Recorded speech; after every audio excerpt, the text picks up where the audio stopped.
Mari kita menabung bersama, hancur kasih, nyatakan kasihnya.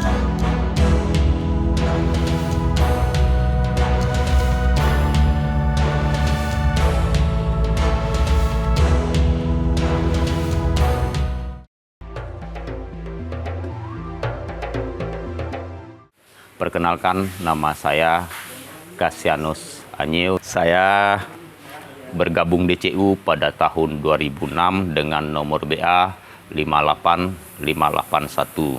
Alamat saya Dusun Jagobabang, Desa Jagoy, Kecamatan Jagobabang, Kabupaten Bengkayang.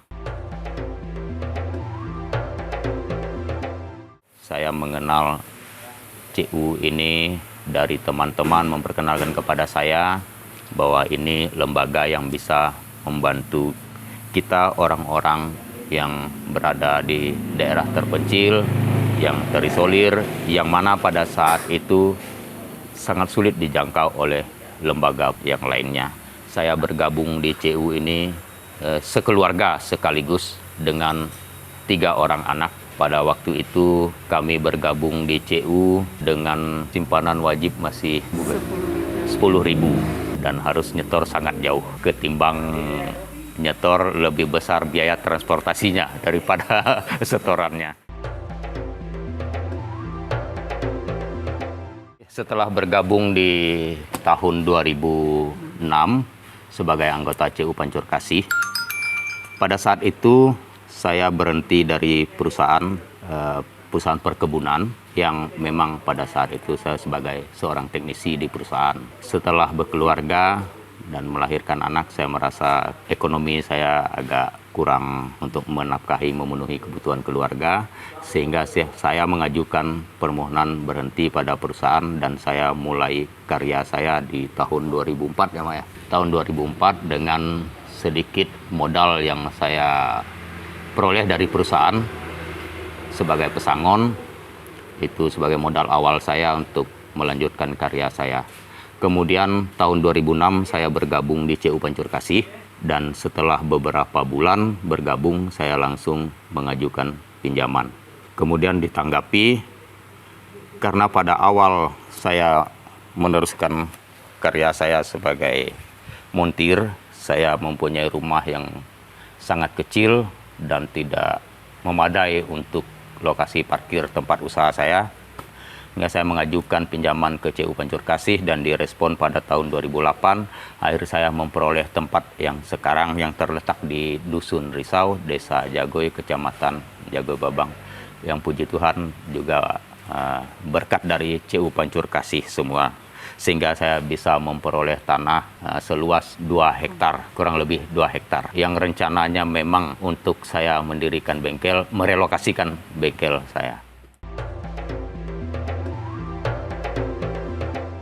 Kendala yang saya alami setelah saya menekuni pekerjaan saya di bidang montir, khususnya bengkel mobil, saya mengalami kendala yang sangat saya rasakan sekali dampaknya pada saat harga komoditi sawit menurun anjlok, yaitu pada tahun 2016 dan 2017 ya, di mana harga sawit pada saat itu bisa mencapai Rp1.000 per kilo.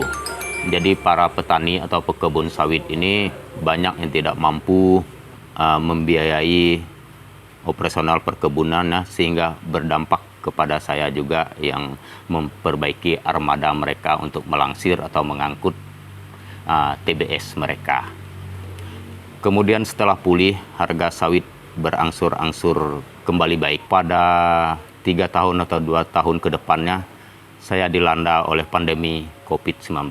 Di situ saya merasa sangat terpukul sekali. Saya pernah datang ke kantor CU kami di TP Seluas. Saya menyerahkan diri karena tidak mampu membayar angsuran. Tetapi saya mengajukan sedikit pertanyaan pada saat itu ke lembaga CU, yang puji Tuhan juga direspon. Karena pada saat itu tidak ada aktivitas dan tidak boleh ada aktivitas sesuai dengan aturan pemerintah.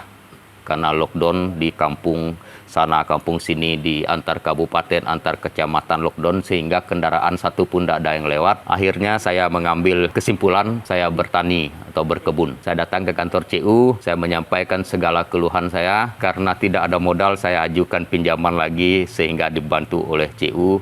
Yang puji Tuhan, hasil tani saya bisa untuk saya mengangsur CU selama masa pandemi 2019. Saya merasa lembaga CU Pancur Kasih ini sangat membantu saya, baik di masa sulit saya sampai kepada selesainya pendidikan anak-anak saya dari tingkat TK sampai tingkat SMA.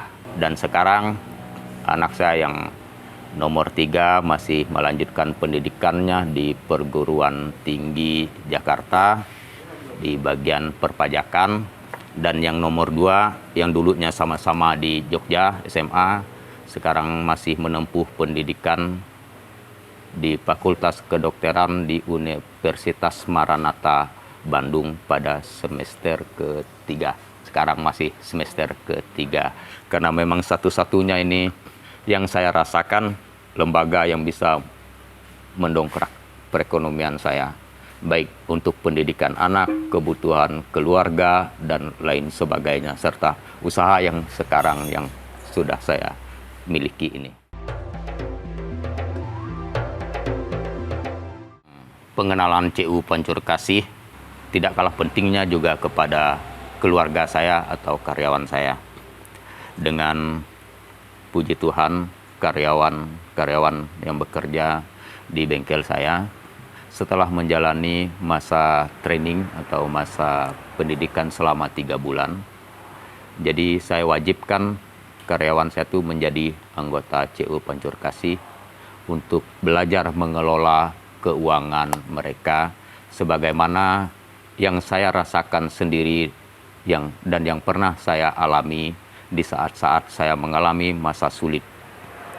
Puji Tuhan, karyawan-karyawan yang mau mengikuti arahan dan saran yang saya terapkan ketika mereka tidak bekerja lagi pada kami, mereka sudah satu mengantongi ilmu, kedua mereka sudah mempunyai sedikit tabungan yang mana tabungan tersebut hasil dari usaha mereka, hasil kerja atau hasil upah mereka akan saya sisihkan untuk saya tabungkan ke CU Pancur Kasih dengan catatan setelah selesai kerja atau berhenti baru saya kembalikan bukunya kepada anggota tersebut. Jadi status karyawan selama masih menjabat sebagai karyawan, mereka hanya menerima slip yang dari kantor slip kopian yang dari kantor CU Pancur Kasih. Puji Tuhan, karyawan-karyawan yang mampu menerapkan aturan yang saya sampaikan itu sampai sekarang sudah memiliki usaha sendiri. Terima kasih. Setelah mengenal CU dari tahun CUPK khususnya dari tahun 2006 sampai pada tahun 2025 ini, saya sangat berharap kepada lembaga keuangan kita, terutama CU Pancur Kasih, yang mana tidak lama lagi di bulan Mei ini tanggal 28 kita akan memperingati hari ulang tahun yang ke-38. Semoga di usia yang 38 tahun ini CUPK semakin jaya dan anggota semakin berhasil baik dari berbagai bidang yang ditekuninya. Harapan saya semoga CU Pancur Kasih semakin maju, membantu anggota baik dari segi finansial, cara berpikir, cara mengolah keuangan. Demikian.